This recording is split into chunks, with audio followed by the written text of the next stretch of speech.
সংসদে উত্থাপিত আকারে সন্ত্রাস বিরোধী সংশোধন বিল 2026 পাশ করা হোক। যারা এই প্রস্তাবের পক্ষে আছেন তারা হ্যাঁ বলুন, যারা এই প্রস্তাবের বিপক্ষে আছেন তারা না বলুন। আমার মনে হয় হ্যাঁ জয়যুক্ত হয়েছে, হ্যাঁ জয়যুক্ত হয়েছে, হ্যাঁ জয়যুক্ত হয়েছে। অতএব সংসদে উত্থাপিত আকারে সন্ত্রাস বিরোধী সংশোধন বিল 2026 সর্বসম্মতিক্রমে পাশ হলো। এই বিলটা হলো একটি গণহত্যাকারী সন্ত্রাসী সংগঠনের নিষিদ্ধকরণ সংক্রান্ত একটা অ্যামেন্ডমেন্ট। আগের যে আইন ছিল সন্ত্রাস বিরোধী আইন, সেটা অ্যামেন্ডমেন্টের জন্য। মানে বিরোধী দলীয় নেতা নিশ্চয়ই স্মরণে থাকার কথা, ওনারা এবং এনসিপির বন্ধুরা সবাই মিলে এটা আন্দোলন করেছিলেন। সেই আন্দোলনের প্রেক্ষিতে এটা মোটামুটি বাংলাদেশে একটা জনমত সৃষ্টি হয়েছিল। সেই প্রেক্ষিতে তাদের কার্যক্রম নিষিদ্ধ করা হয়েছে সন্ত্রাস বিরোধী আইনে, এবং অ্যাকর্ডিংলি সেটা নির্বাচন কমিশনে তাদের রেজিস্ট্রেশনটাও সাসপেন্ডেড হয়ে আছে।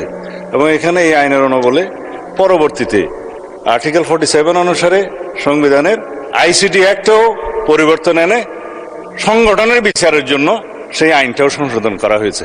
আমি এখন মাননীয় স্বরাষ্ট্রমন্ত্রী সালাউদ্দিন আহমদকে সংসদে উত্থাপিত আকারে সন্ত্রাস বিরোধী সংশোধন বিল 2026 অবিলম্বে বিবেচনার প্রস্তাব উত্থাপনের আহ্বান জানাচ্ছি। ধন্যবাদ স্পিকার। আমি সালাউদ্দিন আহমদ, মন্ত্রী স্বরাষ্ট্র মন্ত্রণালয়,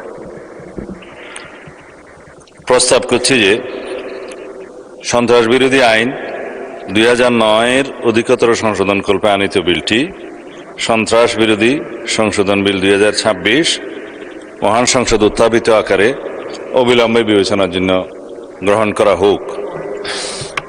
সংসদের সামনে প্রশ্ন হচ্ছে, সংসদে উত্থাপিত আকারে সন্ত্রাস বিরোধী সংশোধন বিল 2026 অবিলম্বে বিবেচনার জন্য গ্রহণ করা হোক। যারা এই প্রস্তাবের পক্ষে আছেন তারা হ্যাঁ বলুন, যারা এই প্রস্তাবের বিপক্ষে আছেন তারা না বলুন। আমার মনে হয় হ্যাঁ জয়যুক্ত হয়েছে, হ্যাঁ জয়যুক্ত হয়েছে, হ্যাঁ জয়যুক্ত হয়েছে। অতএব সংসদে উত্থাপিত আকারে সন্ত্রাস বিরোধী সংশোধন বিল 2026 অবিলম্বে বিবেচনার জন্য গৃহীত হল। মাননীয় সদস্যবৃন্দ, বিলটির উপর দফাওয়ারি কোনো সংশোধনী নেই। আমি এখন এই বিলের দফাগুলো সংসদের সামনে পেশ করছি। সংসদের সামনে প্রশ্ন হলো, বিলের দফা 2, 3 ও 4 এই বিলের অংশ হিসাবে গ্রহণ করা হোক। যারা এই প্রস্তাবের পক্ষে আছেন তারা হ্যাঁ বলুন, যারা এই প্রস্তাবের বিপক্ষে আছেন তারা না বলুন।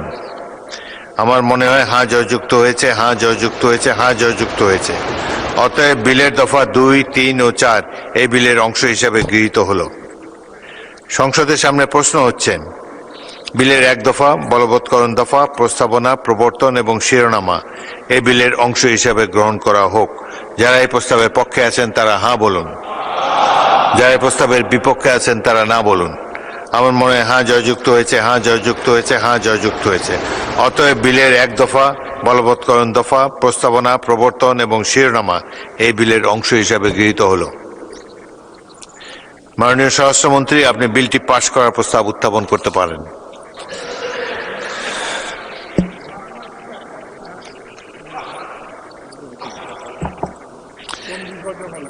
মাননীয় বিরোধী দলের নেতা, আপনি কি বিলের সম্পর্কে কিছু বলতে চান?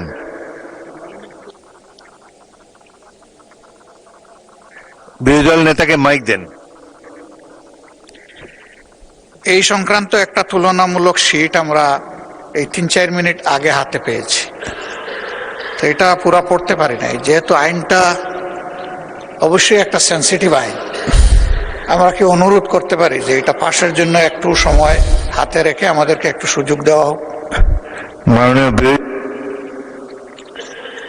আপত্তি জানাবার জন্য একটা নির্দিষ্ট সময় আছে, সে সময় আপত্তি করলে এটা আমরা গ্রাহ্য করতে পারতাম। এখন বিলের এই স্টেজে আর আপত্তি করার সুযোগ নাই। দুঃখজনকভাবে শীটটা তো পেয়েছে এই মাত্র। এনিওয়ে, এটা হয়তো এটা এ সম্পর্কে পরে আমরা দেখব, কিন্তু এখন বিলের এই স্টেজে আপত্তি করার কোনো সুযোগ নাই। অতএব সংসদের সামনে প্রশ্ন হচ্ছে, আপনি কি বিলটি পাশ করার প্রস্তাব উত্থাপন করেছেন? বিলটি পাশ করার প্রস্তাব উত্থাপন করতে পারেন মানে স্পিকার, মানে বিরোধী দলের নেতা ফ্লোর আপনি প্রস্তাব পাশ করার প্রস্তাব উত্থাপন করতে পারেন। জি মানে স্পিকার।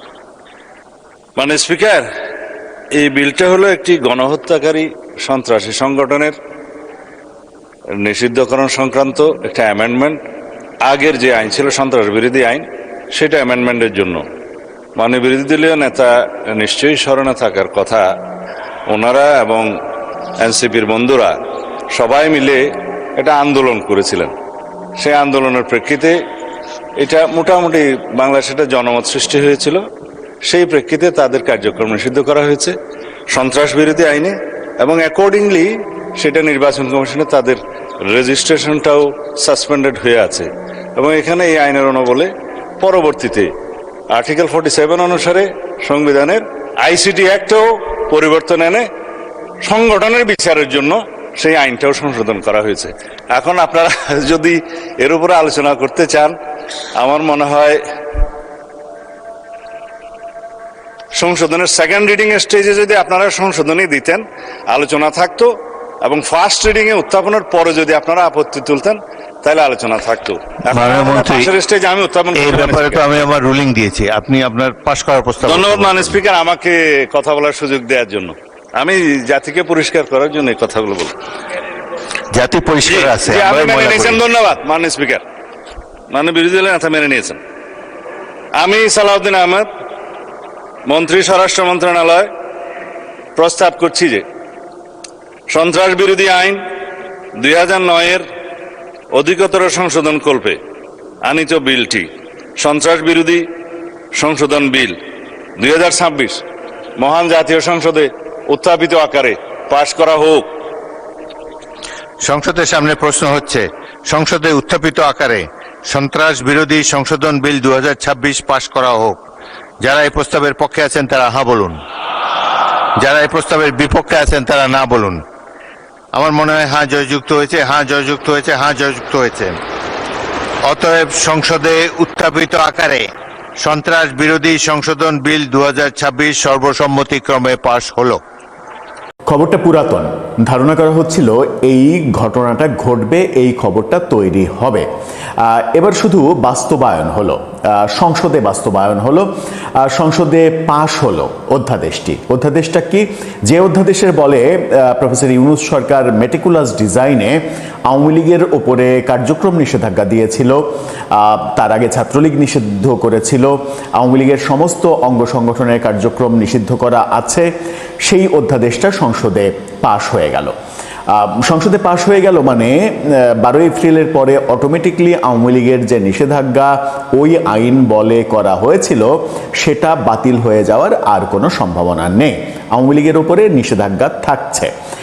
আওয়ামী লীগের ওপর যখন নিষেধাজ্ঞা থাকছে তখন বহুদলীয় গণতন্ত্রের জনক হিসেবে দাবিদার বিএনপি এখন কি দাবি করতে পারবে যে তারা রাজনীতিতে গণতন্ত্র বিশ্বাস করে কিংবা গণতন্ত্র বাস্তবায়ন করতে চায়? প্রফেসর ইউনূস যে পথে হেঁটেছেন সেই পথে হেঁটে বিএনপি কি রাজনীতিবিদদের জন্য রাজনীতি করা কিংবা রাজনৈতিক দলের জন্য রাজনীতি করার পথটা একটু বেশি কঠিন করে দিল? এবং যে কঠিন পথ তারা তৈরি করে দিল সেই পথে পরবর্তীতে কি আরও অনেককে পড়তে হতে পারে?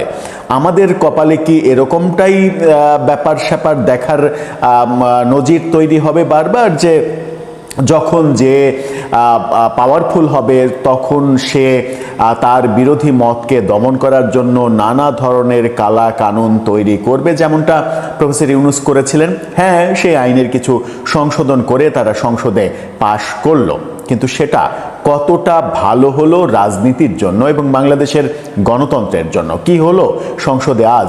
এর ফলে কি হতে পারে চলুন একটু জেনে দেখি। এবং ঠিক সেই মুহূর্তে হলো যখন কিনা বাংলাদেশের পররাষ্ট্রমন্ত্রী গতকালই দিল্লি গেছেন ভারতের সঙ্গে গুরুত্বপূর্ণ দ্বিপাক্ষিক বৈঠক করতে।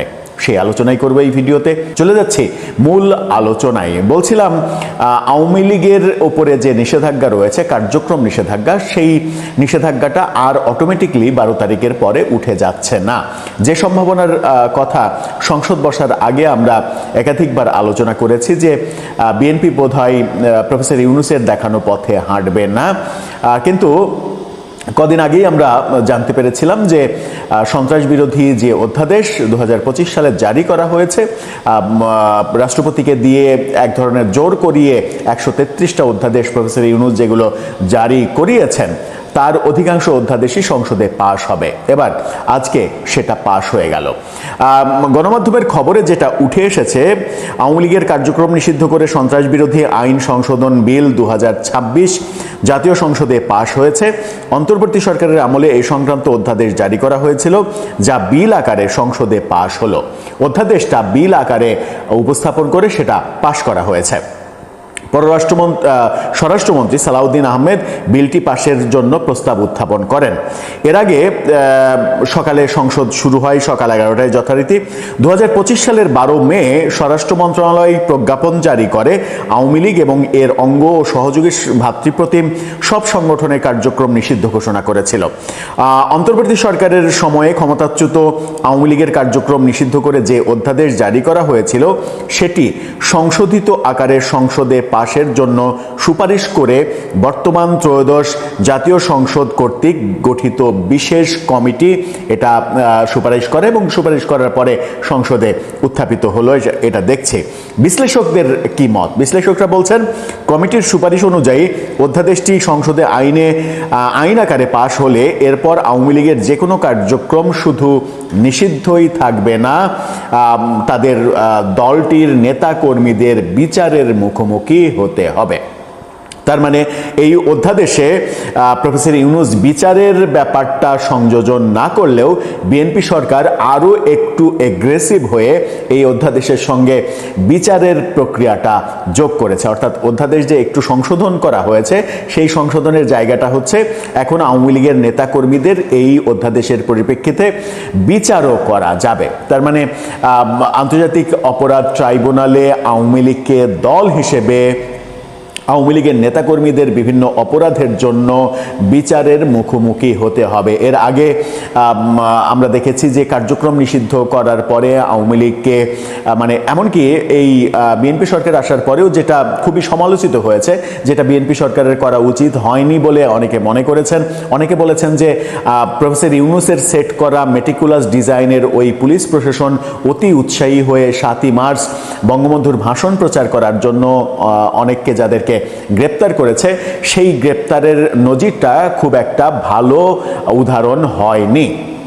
আমরা দেখেছি বাম নেত্রী ইমিকে সহ অনেককেই গ্রেপ্তার করা হয়েছে এবং ইমিকে এখন পর্যন্ত কারাগারে রাখা হয়েছে। অথচ মাত্র একদিন মানে জামাতের এক কর্মীকে গ্রেপ্তার করার পর, সম্ভবত ভোলা অঞ্চলের সেই কর্মীকে, মহিলা কর্মীকে গ্রেপ্তার করার পরে কিন্তু এই কর্মী জামাতের প্রচণ্ড প্রতিবাদের মুখে তিনি জামিন পেয়েছেন।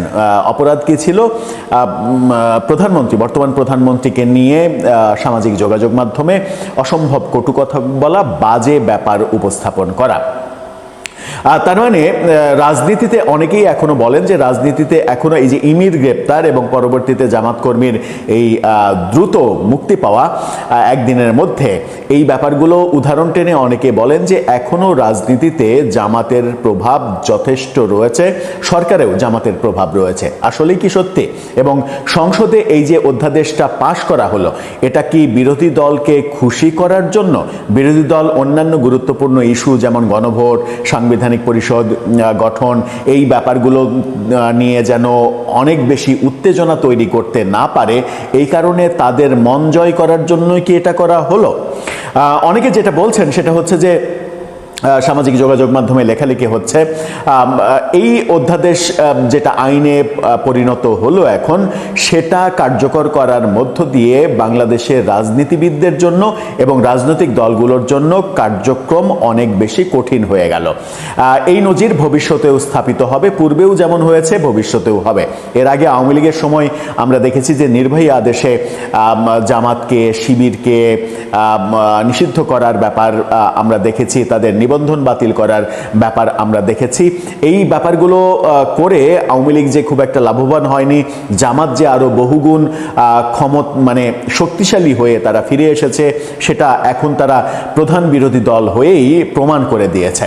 সুতরাং আওয়ামী লীগের উপরে নিষেধাজ্ঞাও আওয়ামী লীগকে অনেক বেশি শক্তিশালী করবে কিনা, সেটা বিএনপি জামাতের জন্য ক্ষতিকর হবে কিনা, সেই প্রশ্ন উঠেছে। আবার আরেকটা প্রশ্ন উঠেছে, সেটা হচ্ছে যে এই যে ধারা, এই যে নির্বাহী আদেশে কিংবা অধ্যাদেশ জারি করা, সন্ত্রাস বিরোধী অধ্যাদেশ পাশ করা, এই যে ধারা, এই ধারা ভবিষ্যতেও অব্যাহত থাকবে এবং ভবিষ্যতে যখন যে ক্ষমতায় আসবে তখন তার বিরোধী মতকে দমন করার জন্য এই আইনটাই ইউজ করবে। এটার মাধ্যমেই তার বিরোধী মতকে দমন করবে, নিষিদ্ধ করবে, এটা করবে, ওটা করবে, সবই করবে। তাহলে কি এই ধারা দেখতে দেখতেই আমরা আমাদের যে স্বল্প জীবন, মানে স্বল্পদৈর্ঘ্য যে জীবন, সেই জীবন আমাদের অতিক্রান্ত হয়ে যাবে? এভাবেই আমরা দেখতে থাকবো যে যখন যে ক্ষমতাবান তখন সে তার বিরোধী মতকে দমন করার জন্য এরকম অধ্যাদেশ কিংবা নির্বাহী আদেশ এগুলো ব্যবহার করবে। যদি ভবিষ্যতে নজিরটা এমন হয় তাহলে সেটা বাংলাদেশের জন্য এবং গণতন্ত্রের জন্য শুভ কোনো লক্ষণ নয়। আবার যেটা বলছিলাম যে মুহূর্তে বাংলাদেশের পররাষ্ট্রমন্ত্রী ভারতে অবস্থান করছেন এবং ভারতের সঙ্গে দ্বিপাক্ষিক আলোচনা, সম্পর্ক তৈরি করা, এই ব্যাপারগুলো আসছে এবং সেখানে নিশ্চিত করেই আওয়ামী লীগকে রাজনীতি করতে দেওয়ার এজেন্ডাটা খুবই গুরুত্ব সহকারে উপস্থাপিত হবে বলে ভারতীয় বিভিন্ন সূত্র যখন দাবি করছে, ঠিক সেই সময়ই বাংলাদেশের সংসদে এই সন্ত্রাস বিরোধী অধ্যাদেশ পাশ করা এটা একটা বার্তা। অর্থাৎ ভারত থেকে ডক্টর খলিলকে এরকমও বলতে পারে, তুমি যখন আলোচনা করতে আসছো তখন তোমার সংসদ এরকম একটা অধ্যাদেশ পাশ করছে, তার মানে রাজনীতি করা রাজনৈতিক দলের জন্য কঠিন হয়ে যাচ্ছে। এরপরের স্টেপ কি? তাহলে কি নির্বাহী আদেশে যেটা করা হয়েছে, প্রফেসর ইউনূস নির্বাহী আদেশে যেটা করেছেন, যে বিএনপি বারবার বলেছিল যে কোনো দলকে নির্বাহী আদেশে নিষিদ্ধ করার পক্ষে বিএনপি নয়, বিএনপি বহুদলীয় গণতন্ত্র বিশ্বাস করে, সেটা বাস্তবায়ন করতে কিংবা সেটা প্রমাণ করার জন্য প্রফেসর ইউনূসের নির্বাহী আদেশ কি এবার তাহলে সরকার নিজে থেকেই উইথড্র করে নেবে? নির্বাহী আদেশ আর থাকবে না, সেই পথে বিএনপি যাবে? বিএনপিকে এখন গেলে সেই পথেই যেতে হবে, আর কোনো পথ নেই। প্রফেসর ইউনূসের নির্বাহী আদেশ বাতিল করে দিতে হবে, এছাড়া আর কোনো পথ নেই।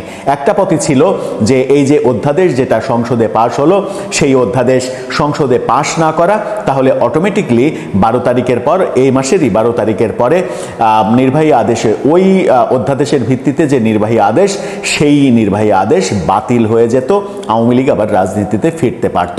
কিন্তু এখানে একটা মজার ব্যাপার আছে, সেটা হচ্ছে যে বিএনপি ক্ষমতায় আসার পর থেকে আওয়ামী লীগের অতি চালাক মানে কর্মীরা কিংবা নেতারা যে ভাবনা ভাবছিলেন যে বিএনপি আওয়ামী লীগের জন্য দুয়ার অবারিত করে দেবে, আওয়ামী লীগ নির্ভয়ে রাজনীতি করতে পারবে, আওয়ামী লীগ আবার রাজনীতিতে কামব্যাক করবে, এই যে স্বপ্ন তারা দেখছিলেন, এই স্বপ্নটা যে অতিরিক্ত স্বপ্ন, এই স্বপ্নটা যে দুঃস্বপ্ন, এই স্বপ্নটা যে তাদের বোকামির ফসল, এটা কি আজকে আওয়ামী লীগ টের পাচ্ছে? কিংবা আওয়ামী লীগের যারা নীতি নির্ধারক তাদের ভবিষ্যৎ কর্মপন্থা তৈরিতে যে বোকামি গত কিছুদিন ধরে দেখা যাচ্ছে কিংবা আমরা দেখছিলাম, নির্বাচনের ঠিক আগে থেকেই এরকম বোকামি দেখা যাচ্ছিল, নির্বাচনের পরবর্তীতে তাদের ফিরে আসার হুঙ্কার, এই যে চলে এসেছি, এই শোডাউন, এই অফিস খোলা, এই ওটা ওই ওটা, তারা ভেবেই নিয়েছিল যে প্রফেসর ইউনূসের মেয়াদ শেষ কিংবা পতন মানে তাদের উল্লাস, কিন্তু আদতে যে সেটা নয়। কারণ প্রফেসর ইউনূসের সরকারে যারা ছিলেন আওয়ামী লীগের আমলে, তারা কতটা আর ক্ষতিগ্রস্ত হয়েছেন, মূল ক্ষতিটা হয়েছিল তো বিএনপির। সুতরাং বিএনপি এত সহজে সেগুলো ভুলে গিয়ে আওয়ামী লীগের জন্য উদার হবে অনেক বেশি, সেই প্রত্যাশা যারা করেছিলেন তাদের সেই প্রত্যাশার মানে পাত্রে গুড়ের মধ্যে বালি পড়ে গেল বোধহয়। দর্শক, আপনার কাছে কি মনে হয়, এভাবেই কি চলবে দেশটা? আপনার মতামত জানিয়ে লিখতে পারেন আমাদের কমেন্ট বক্সে।